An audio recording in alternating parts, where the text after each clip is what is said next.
Welcome to my YouTube channel HR educational hub মৰমৰ ছাত্ৰ ছাত্ৰীসকল তোমালোকৰ যেহেতু মেট্ৰিকৰ ৰিজাল্ট তোমালোকে পালা আৰু যিসকলৰ ৰিজাল্ট ভাল হৈছে সেইসকলৰ কাৰণে আজি এটা নটিফিকেশ্যন আহিছে।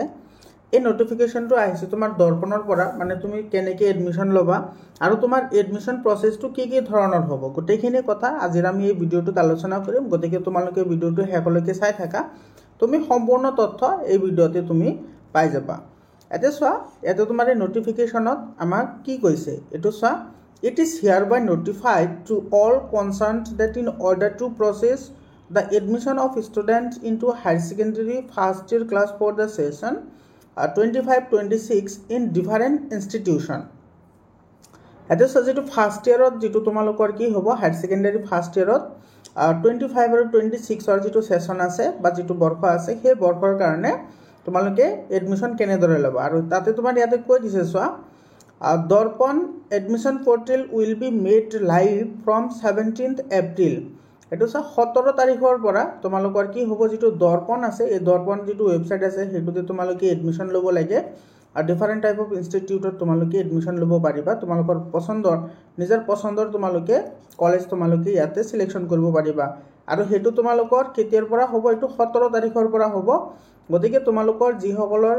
চাৰ্টিফিকেট হাতত আহিছে সেইসকলে তোমালোকে চাৰ্টিফিকেটখিনি তোমালোকে কিন্তু ভালদৰে সেইখিনি লেমিনেশ্যন কৰি ৰাখিবা, যাতে তোমালোকৰ সেইখিনি কোনো প্ৰব্লেম নহয়, কাৰণ ডকুমেণ্টেশ্যন হ'ব তোমালোকৰ এডমিশ্যনৰ আগতে। ঠিক আছে, এতিয়া চোৱা তোমালোকৰ ইম্পৰ্টেণ্ট ডেটছ তোমালোকৰ ইয়াতে কিছুমান দিছে। Submission of online application by applicant, তুমি কেতিয়াৰ পৰা অনলাইন তুমি এপ্লাই কৰিব পাৰিবা। এইটো চোৱা 17 তাৰিখৰ পৰা 24 তাৰিখৰ ভিতৰত তুমি কি কৰিব লাগিব, এপ্লাই কৰিব লাগিব। তাৰপিছত প্ৰিপাৰেশ্যন অফ মেৰিট লিষ্ট, ৱেটিং লিষ্ট বাই দ্য ইনষ্টিটিউশ্যন, আৰু তোমালোকে এপ্লাই কৰাৰ পিছত যিটো তোমালোকৰ মেৰিট লিষ্ট ওলাব বা ৱেটিং লিষ্ট ওলাব, সেইটো ওলাব তোমাৰ 25 তাৰিখ আৰু 26 তাৰিখত, 25 এপ্ৰিল আৰু 26 এপ্ৰিলত ওলাব। আৰু তাৰপিছত তোমাৰ publication of provisional selection list or ৱেটিং লিষ্ট, আৰু তোমালোকৰ এইটো প্ৰভিজনেল যিটো চিলেকশ্যন যিটো লিষ্ট ওলাব সেইটো ওলাব তোমাৰ 27 এপ্ৰিলত। আৰু তোমাৰ acceptance of admission offer by student, আৰু তোমাৰ এডমিশ্যন যিটো হ'ব মানে ফাইনেল লিষ্ট তোমাৰ ওলাব, এইটো 27 তাৰিখৰ পৰা তোমাৰ 29 তাৰিখৰ ভিতৰত তোমালোকে ফাইনেল লিষ্টটো ওলাব পাৰিবা। আৰু কনফাৰ্মেশ্যন এডমিশ্যন বাই ইনষ্টিটিউশ্যন দৰ্পণ, আৰু তোমালোকৰ কনফাৰ্মেশ্যন হৈ যাব, মানে তোমাৰ এডমিশ্যন হ'ল নে নহ'ল সেইটো তুমি জানিব পাৰিবা বা তুমি কৰিব পাৰিবা। সেইটো তোমাৰ 30 তাৰিখৰ পৰা 10 তাৰিখৰ ভিতৰত তোমালোকৰ এইখিনি কাম হৈ যাব। কিন্তু ইয়াতে আৰু এটা ইম্পৰ্টেণ্ট কথা ইয়াতে আছে চোৱা, এইটো NB মানে বহুত ইম্পৰ্টেণ্ট হয়। সেইখিনি কি কৈছে চোৱা, for the student who did not get admission at par above timeline, the portal will be made live again for a period of 5 days before 15th of May 2025. যিসকলে তোমাৰ এইখিনিৰ ভিতৰত তোমালোকৰ এডমিশ্যন নহয় বা কিবা প্ৰব্লেমৰ কাৰণে যদি এডমিশ্যন ল'ব নোৱাৰা, তেতিয়াহ'লে তোমালোকৰ কাৰণে আকৌ 5 দিনৰ কাৰণে তোমাৰ দৰ্পণ যিটো ৱেবছাইট আছে সেইটো তোমাৰ লাইভ আহিব 5 দিনৰ কাৰণে। আৰু এইটো হ'ব কিন্তু তোমালোকৰ 15 মে'ৰ আগতে, 15 মে'ৰ আগতে মাত্ৰ 5 দিনৰ কাৰণে এইটো কি কৰি দিব, পৰ্টেলটো আকৌ অ'পেন কৰিব। তো তোমাৰ ভিডিঅ'টো তোমালোকে শ্বেয়াৰ কৰিবা, যাতে তোমালোকৰ সকলোৱে গম পায় যে কেনেদৰে এপ্লিকেশ্যন হ'ব। আৰু তোমালোকৰ ইম্পৰ্টেণ্ট ডেটবোৰ ইম্পৰ্টেণ্ট আটাইতকৈ, কাৰণ কেতিয়াবা এপ্লিকেশ্যন কৰাৰ পিছত দেখা যায় যে আমি ডেট পাহৰি যাওঁ, ফলত আমাৰ পিছত এইটো প্ৰব্লেম হয়। এতিয়া চোৱা, তোমাৰ এই এডমিশ্যনৰ কাৰণে তুমি কিছুমান নিয়ম মানি চলিব লাগিব। সেই নিয়মসমূহ কি কি চোৱা, বহুত ইম্পৰ্টেণ্ট হয়, তোমালোকৰ যাতে কোনো প্ৰব্লেম নহয় সেইকাৰণে মই গোটেইকেইটা নিয়ম তোমালোকক কৈ দিছোঁ। ইয়াতে চোৱা কি কৈছে,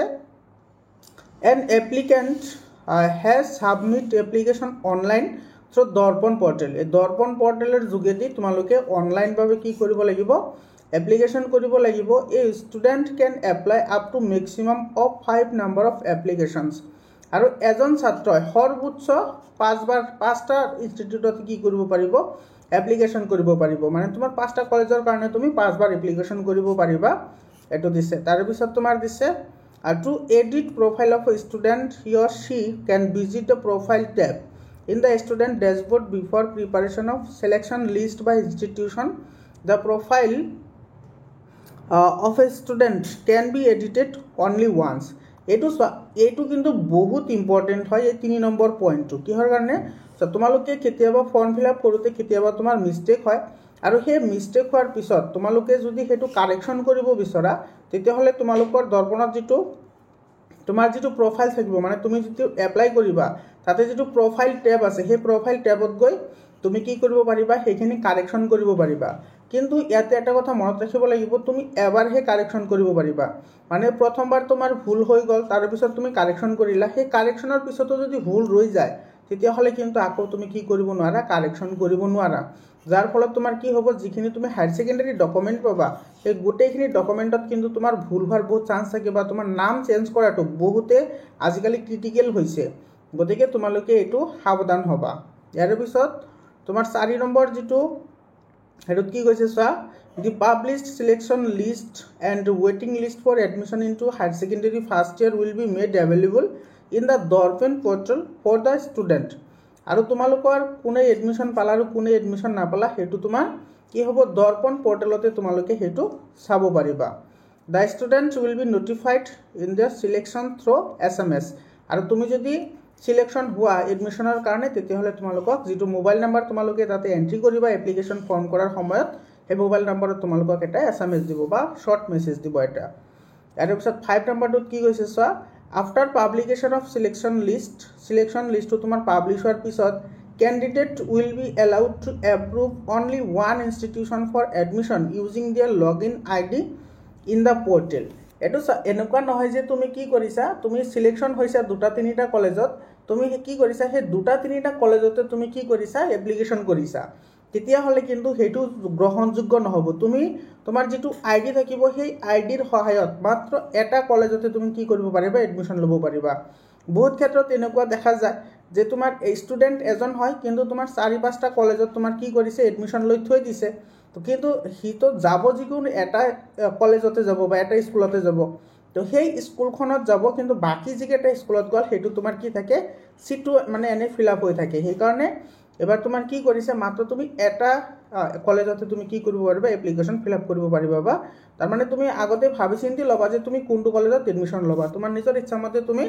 সেইটো এডমিশ্যন ল'ব পাৰিবা The candidate must take admission in the institution consent within the stipulated time period to complete the admission process. আৰু তোমাৰ যিটো ইনষ্টিটিউটত বা যিটো তুমি বিদ্যালয়ত তুমি এডমিশ্যন ল'বা এডমিশ্যন লোৱাৰ আগতে বা তোমাৰ যিখিনি টাইম ধৰি দিব সেই স্কুলখনে বা সেই কলেজখনে সেই টাইমৰ আগতে তুমি কি কৰিব লাগিব তোমাৰ গোটেইখিনি কাম কমপ্লিট কৰিব লাগিব 6 নম্বৰ চা কি কৈছে এই student will able to change their preferred subjects stream at the time of admission আৰু তুমি যেতিয়া অনলাইন এপ্লিকেশ্যন কৰিছা অনলাইন এপ্লিকেশ্যন কৰাৰ ফলত তোমালোকৰ কি হয় সাবজেক্ট প্ৰিফাৰেন্স যদি তোমাৰ ভুল থাকে বা তোমাৰ যদি মনত হয় যে মই যিবোৰ সাবজেক্ট মই এপ্লিকেশ্যন কৰাৰ সময়ত যিখিনি মই আপলোড কৰিছোঁ সেইখিনি মোৰ কাৰণে উপযুক্ত নহয় সেইখিনি তোমালোকে কি কৰিব পাৰিবা যেতিয়া তোমালোকৰ এডমিশ্যন হ'ব এডমিশ্যনৰ সময়ত তুমি যিসকলে এডমিশ্যন কৰিব সিহঁতক তুমি ক'লে তোমাৰ কি কৰিব সাবজেক্ট যিটো ৰেফাৰেন্স আছে বা সাবজেক্ট যিটো প্ৰিফাৰেন্স আছে সেইটো তোমালোকে চেঞ্জ কৰিব পাৰিবা student will able to change their preferred subject stream at the time of admission and the institution concerned will have to update the same in the portal on the day of admission আৰু চাই এডমিশ্যনৰ দিনাই তোমাৰ কি কৰিব তোমাৰ college কৰ্তৃপক্ষ বা স্কুল কৰ্তৃপক্ষই তোমালোকে কোৱা মতে সিহঁতে তোমাৰ ছাবজেক্টবোৰ পৰ্টেলত কি কৰিব লাগিব আপডেট কৰিব লাগিব কাৰণ তোমাৰ যেতিয়া ৰেজিষ্ট্ৰেশ্যন আহিব বা এডমিট আহিব তেতিয়া যাতে কোনো ধৰণৰ প্ৰব্লেম নহয় সেইকাৰণে তোমালোকে এইটো নজৰ ৰাখিবা বা তোমালোকে এইটো লক্ষ্য কৰিবা যাতে সিহঁতে লগে লগে কি কৰে পৰ্টেলত আপলোড কৰি দিয়ে তুমি যিখিনি কৈছা ঠিক আছে মানে তুমি কৈ আহিলা আৰু সিহঁতে ক'লে যে মই পিছত আপলোড কৰিম তেতিয়াহ'লে সিহঁতে পাহৰিও যাব পাৰে তো তেনেকুৱা প্ৰব্লেম হ'লে কিন্তু পিছত বহুত প্ৰব্লেম হয় আজিকালি ইয়াৰ পিছত চোৱা 7 নম্বৰত if a student does not accept the admission offer within stipulated time the student will be removed from the selection list within through SMS ঠিক আছে with information through SMS তোমালোকে সিলেকশ্যন হোৱাৰ পিছত যদি তোমালোকে এডমিশ্যন নোলোৱা সময়ৰ ভিতৰত যিমানখিনি সময় স্কুল বা কলেজে বান্ধি দিব সেই সময়ৰ ভিতৰত যদি এডমিশ্যন নোলোৱা তেতিয়াহ'লে তোমালোকক কি কৰিব সিলেকশ্যন লিষ্টৰ পৰা তোমালোকক বাহিৰ কৰি দিব আৰু সেই সিলেকশ্যন লিষ্টৰ পৰা যদি তোমাক বাহিৰ কৰি দিয়া হ'ল তুমি যিটো মোবাইল নাম্বাৰ দিবা সেই মোবাইল নাম্বাৰত তোমাৰ এটা SMS আহিব যে তোমাক সিলেকশ্যন লিষ্টৰ পৰা কি কৰা হৈছে বাহিৰ কৰি দিয়া হৈছে 8 নম্বৰত চোৱা if a student does not apply or select any institute within stipulated time of opening of Darpan portal the student's name and profile will be disabled for the portal with with information through SMS আৰু তুমি application কৰিছা কিন্তু তোমাৰ কোনো ধৰণৰ তুমি subject preference দিয়া নাই বা তুমি কলেজৰ প্ৰিফাৰেঞ্চ দিয়া নাই বা স্কুলৰ প্ৰিফাৰেঞ্চ দিয়া নাই তেতিয়াহ'লে তোমাৰ যিটো এপ্লিকেশ্যন আছে সেই এপ্লিকেশ্যনটো কি কৰা হ'ব ডিজেবল কৰা হ'ব মানে সেই এপ্লিকেশ্যনটো ডাইৰেক্টলি তোমাৰ কি কৰা হ'ব ডিছচিলেক্ট হৈ যাব আৰু তোমাৰ ডিছচিলেক্ট হ'লেও কিন্তু তোমালোকক কি কৰিব ইনফৰ্ম কৰিব সিহঁতে SMS-ৰ যোগেদি তোমাক ইনফৰ্ম কৰিব যে তুমি এইটো কাৰণে মানে তোমাৰ ইনষ্টিটিউশ্যন তুমি সিলেকশ্যন কৰা নাই বা তুমি কোনো ধৰণৰ ছাবজেক্ট প্ৰিফাৰেঞ্চ সিলেকশ্যন কৰা নাই সেইকাৰণে তোমাক কি কৰা হৈছে আউট কৰি দিয়া হৈছে সেইটো তোমালোকে SMS যোগে পাই যাবা 9 নম্বৰ mobile number should be unique for registration student on Darpan portal same mobile can not be use for multiple application এইটো স্যাৰ তুমি যিটো মোবাইল নাম্বাৰ ইউজ কৰিবা সেই মোবাইল নাম্বাৰটো ইউনিক হ'ব লাগিব মানে তুমি এপ্লিকেশ্যন কৰিছা এবাৰ এটা মোবাইল নাম্বাৰ দি আকৌ তুমি তোমাৰ যেতিয়া সিলেকশ্যন লিষ্ট আহিব তেতিয়া তুমি কলেজত এডমিশ্যন ল'বলৈ গৈ আকৌ এটা বেলেগ নাম্বাৰ দিবা তেনেকুৱা নহ'ব ইউনিক হ'ব লাগিব মানে তুমি এটা মোবাইল নাম্বাৰহে ইউজ কৰিব পাৰিবা এইটো দুটা মোবাইল নাম্বাৰ দি তুমি কি কৰিব নোৱাৰিবা দুটা বা তিনিটা এপ্লিকেশ্যন কৰিব নোৱাৰিবা ইয়াৰ পিছত চোৱা issuance of gap permission certificate from ASIP division 2 for admission into first year class has been discontinued from the session 25-26 students are advised to consult with institution for their eligibility for admission এতিয়া চোৱা কিছুমান higher secondary স্কুলত বা কলেজত তোমাৰ কি হয় যদি কোনোবাই গ্যাপ দিছে ধৰলে তোমাৰ যোৱা বছৰ কোনোবাই তোমাৰ মেট্ৰিক পাস কৰিছে 2024 ত কিন্তু এডমিশন ল'ব তোমাৰ 2025 ত তো ইয়াতে মাজত যে তোমাৰ এটা বছৰ গ্যাপ গল সেই গ্যাপৰ কাৰণে তোমালোকে গ্যাপ সাৰ্টিফিকেট ল'ব লাগিব আৰু এই গ্যাপ সাৰ্টিফিকেটটো তোমাৰ এডমিশনৰ তুমি যদি সিলেকশ্যনৰ হোৱাৰ লগে লগে তোমালোকে কলেজত গৈ বা স্কুলত গৈ তোমালোকে এইটো কথা পাতিব লাগিব যে হিহঁতৰ যিটো গ্যাপ সাৰ্টিফিকেটৰ যিটো ক্ৰাইটেৰিয়া সেইটো কেনেকুৱা ধৰণৰ হয় আৰু সেই মৰ্মে তুমি গ্যাপ সাৰ্টিফিকেট এটা বনাব লাগিব আৰু সেই গ্যাপ সাৰ্টিফিকেট মতেহে তোমালোকে কি কৰিব পাৰিবা এডমিশন ল'ব পাৰিবা বা তোমালোকে ক্লাছবোৰ কৰিব পাৰিবা যদি তোমালোকৰ গ্যাপ সাৰ্টিফিকেট নাথাকে তোমালোকে এডমিশন ল'লে কিন্তু তোমালোকৰ কি নহব ক্লাছ কৰিবলৈ দিয়া নহব ইয়াতে চা লিখা আছে ডিসকন্টিনিউড ফ্ৰম এটো তোমাৰ ইয়াৰে লগত তোমাৰ কি নহয় ইনক্লুড কৰিব নোৱাৰে হিহঁতে তো মৰমৰ ছাত্ৰ ছাত্ৰীসকল এইকেইটা আছিল বহুত ইম্পৰ্টেন্ট তথ্য তোমালোকৰ আৰু ইয়াতে তোমাৰ আৰু এটা দিছে সদা registration process for session 25-26 is scheduled in the month of June এটো জুনত তোমাৰ কি কৰা হৈছে যেটো ৰেজিষ্ট্ৰেচন প্ৰসেস আছে এটো তোমাৰ আকৌ স্কেডিউলড কৰা হৈছে এটো জুন মাহত তোমাৰ কি হ'ব স্কেডিউলড হৈ আছে মৰমৰ ছাত্ৰ ছাত্ৰীসকল তো এইখিনি আছিল তোমাৰ এই তোমালোকে মানিবলগীয়া কিছুমান কথা তো তোমালোকে বহুত মানে মনোযোগেৰে ফৰ্মখন ফিলআপ কৰিবা আৰু সিনসিয়াৰলি ফিলআপ কৰিবা যাতে কোনো ধৰণৰ ভুল নহয় ভুল হলে কিন্তু তোমালোকে এবাৰহে কাৰেকচন কৰিব পাৰিবা তাৰ পিছত আৰু কাৰেকচন কৰিব নোৱাৰিবা তোমালোকে এতিয়া ভাবি লোৱা যে কোনটো ষ্ট্ৰীমত এডমিশন লবা কোনটো তুমি সাবজেক্ট প্ৰিফাৰেন্স তুমি কি দিবা আৰু কোনখন স্কুলত তুমি এডমিশন লবা বা কোনখন কলেজত তুমি এডমিশন লবা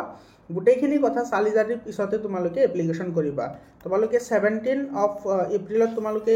এটো লাইভ পাই যাবা আৰু তাৰ পিছত 15 মিনিট আগতে তোমালোকে আকৌ এবাৰ 5 দিনৰ কাৰণে পাই যাবা তো তোমালোকে ভিডিওটো সকলোৱে শেয়াৰ কৰা যাতে সকলোৱে তোমালোকৰ